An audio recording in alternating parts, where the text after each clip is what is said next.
Hey everyone, it's Lesh here from livinglesh.com, and I'm here today. I'm actually going to call this Wig Wednesday because if you haven't known, I've been all about wigs lately. I did do sew-ins before, but now I'm about wigs. I'm doing some other natural hairstyles that you'll see, and I'll kind of encapsulate those in Wig Wednesdays because it's not just about the wigs, it's about your head wig.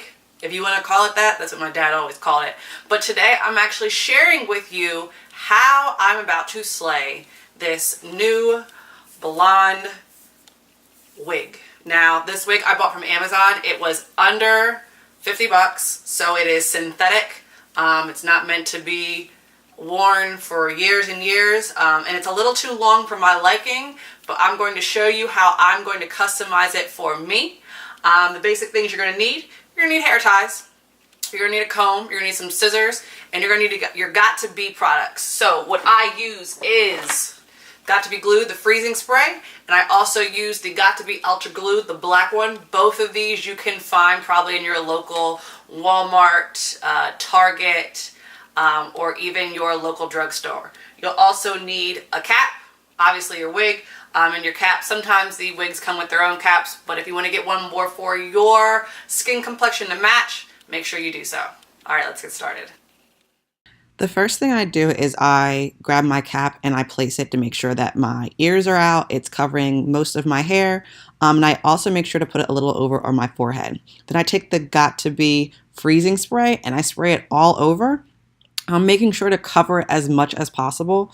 Granted, this does dry very fast, so the best thing to do is just get a good amount, make sure it's not dripping, get it directly over that hairline, right in the front, in the back, as well as over your ears. It's going to help keep the wig down later, as well as to keep this cap on while you're wearing the wig.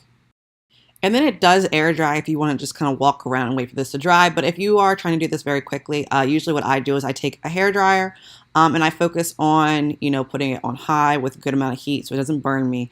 And I get the front first just because that's where I'm going to be cutting first. And the rest will dry later. But I also make sure to dry the back as well so that when I put the wig down and use the clip that it actually is not pulling up the cap or do anything I don't want it to do.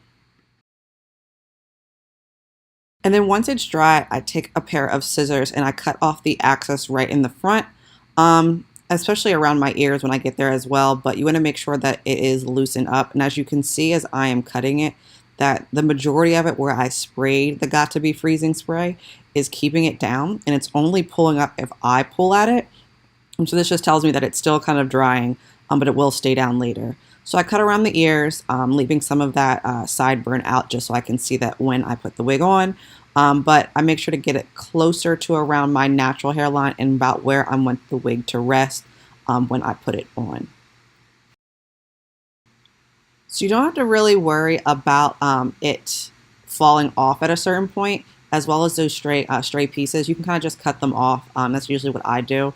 And it doesn't have to be a perfect hairline because you're not going to see this underneath your wig. So it doesn't have to be like right at that hairline where you want it to be. And then what I usually do is just to make sure everything stays down. Once I finish cutting it, I put a little bit more of the Got2b freezing spray on there and then dry it up just so everything's down pat exactly where I want it to be, especially because I just pulled it a little bit. And then once the cap's down, I obviously take my wig and I fit it just for me. So I take it from the back, lean my head down, put my head in and pull all the way back so it's at the end of the back of my hairline. Not really worried about the front until I flip my hair over. And then once I flip it up, I can kind of see where my hairline's going to rest. And obviously you can see that you can't see the cap at all and that I have the lace in the front. So remember, this is a synthetic wig, so it's going to look a little rough until I fix it up. So what I do is I take the scissors again and I start cutting off the excess lace in the front. Not yet making too much of a perfect hairline just yet. I just want to get that excess off. And this one does reach around the ear, so I kind of pin my hair back just so I don't cut too much of the hair or any of the hair and get that excess off. As you can see, I haven't adjusted the middle part to my head yet just because I'm so focused on getting the excess off just because it gets a little in the way when you're trying to do certain things. And then after a while, as I get closer, I'll start playing close to the hairline. But right now, it's just getting those excess pieces off.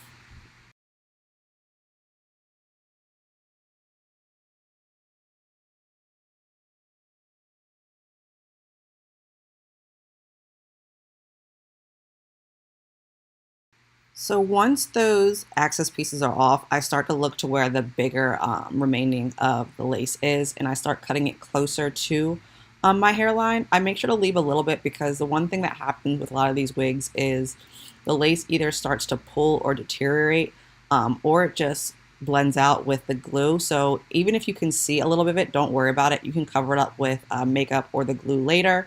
I don't like to cut off too much of the lace just because you end up getting too close to the hairline and you lose hair.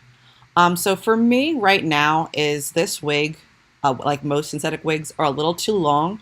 So what I'm going to do is I'm actually going to take two hair ties and try to tie them up exactly, where I would like the length to be cut. And I try to make sure to match it on each side.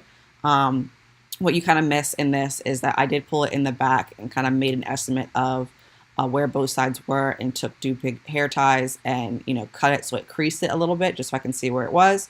So now I'm going to put them on both sides so I can cut them easily, and they've been cut. Now some wigs you'll purchase and they'll actually already be pre-plucked. So for those who aren't familiar with what pluck means, that basically just means that you're taking a tweezer and just like you would pluck your eyebrows, you're actually plucking the hair from the wig. So it makes it easier just because these are knotted down. And this one already has a middle part, but it's just not as natural as I want it to be. So what I do is I take the tweezers and I kind of just pull at the area where I want to widen the part, making it a little bit more wider right at the front so that it looks more natural. Do not worry about it being an extra straight because when it looks extra straight, it actually looks kind of bad because it makes it seem like this person just kind of took a straight edge razor and cut down the middle of your wig versus like when we actually wear wigs or wear our own hair out, it's never actually, the right kind of part. So don't worry about that. So I'll be working on the middle part a lot before I actually go onto the side parts.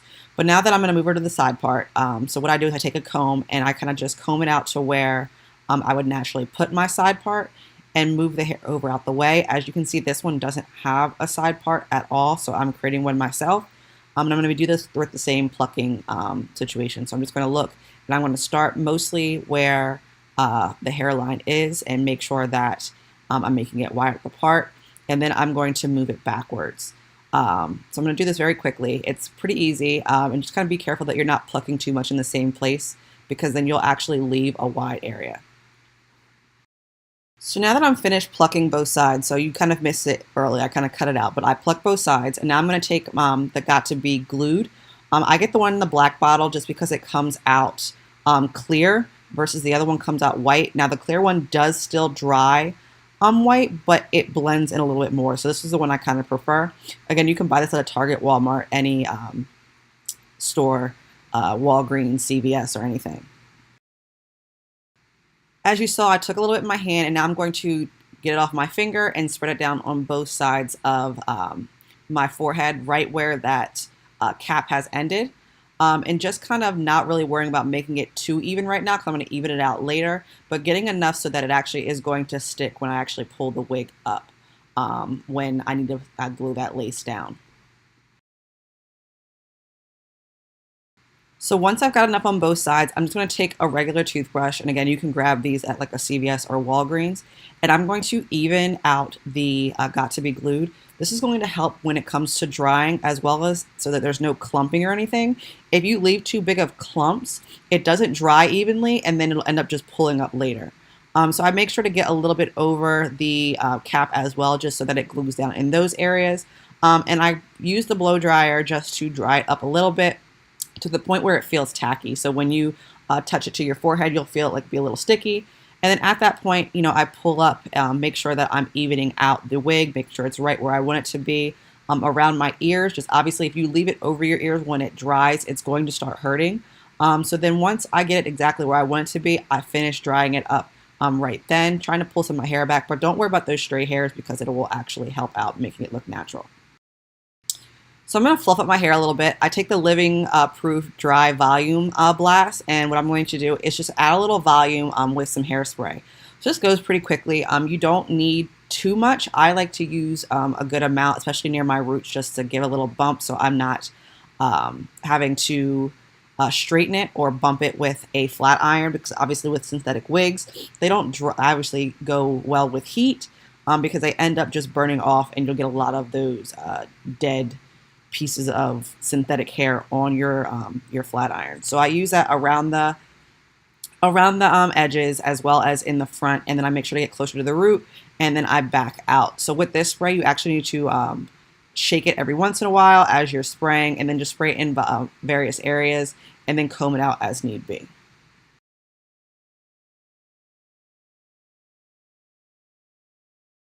And then after that, I'm going to take the Living Proof Flex Shaping Spray. It's in a black bottle. You saw the other ones in gray. They're pretty easy to find at like an Ulta or even a Sephora.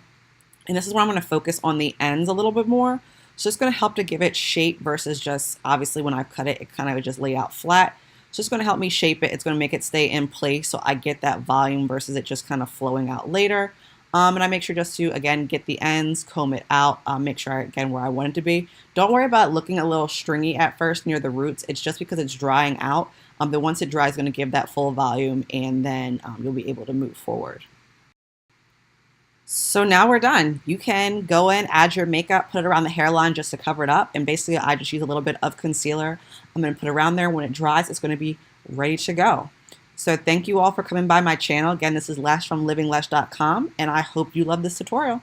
See you next time. Bye.